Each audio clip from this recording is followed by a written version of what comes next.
Welcome to Dealced. I'm DJ, and today we're going to be making up a batch of ginger beer.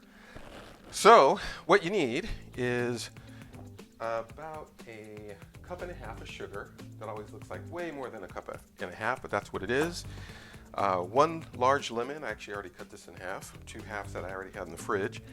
2 small limes. These don't look like limes, but trust me, they are. And about a cup of grated ginger. This is more than the ginger I need, but I have a plan for the extra ginger, which I'll get to in a minute. So the first thing I'm going to do is actually get all the skin off the ginger.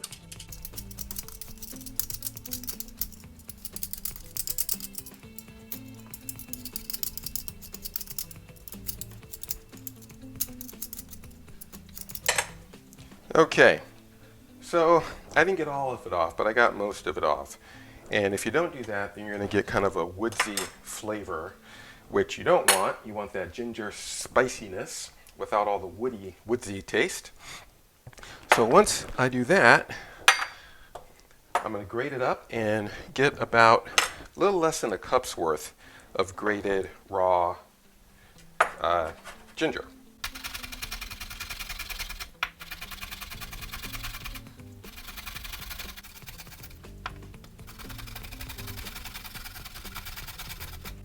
All right, that is plenty of ginger.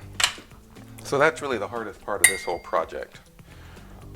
Now, I've tried it with half a cup, I've tried it with a full cup, I've tried it with over a cup, and I find that if you're making a gallon's worth, just shy of a cup is about the right amount.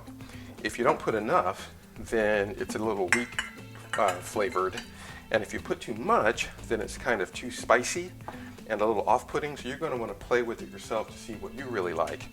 So again, for me, just shy of a cup of ginger is what I like to do. Then I'm going to put about a gallon, where did my knife go, of water in there.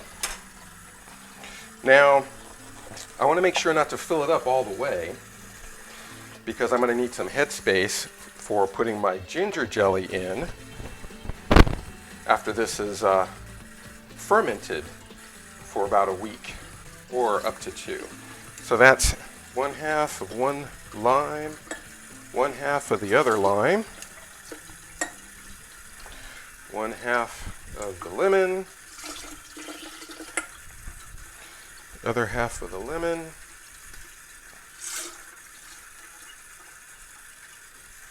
and then I have another lime to cut. I'm going to put a half of the lime in. And again, you can do this to your own taste. This is a recipe that I found that I like. And this is just a basic base. We're going to make this a lot sweeter and a lot more interesting later.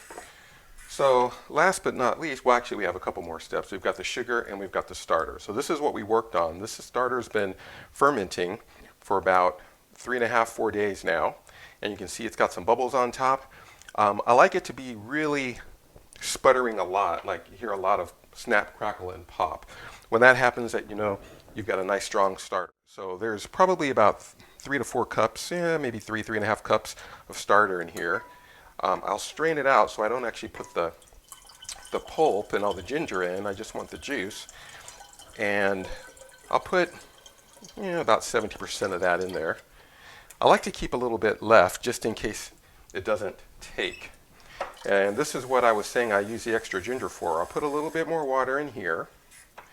Then I'll put some of this fresh ginger in here too. And I'll put just a little bit of the sugar in here as well. Don't need very much sugar. All right, and I'll stir that up in a minute. So again, this is a cup and a half of sugar. This all goes in here.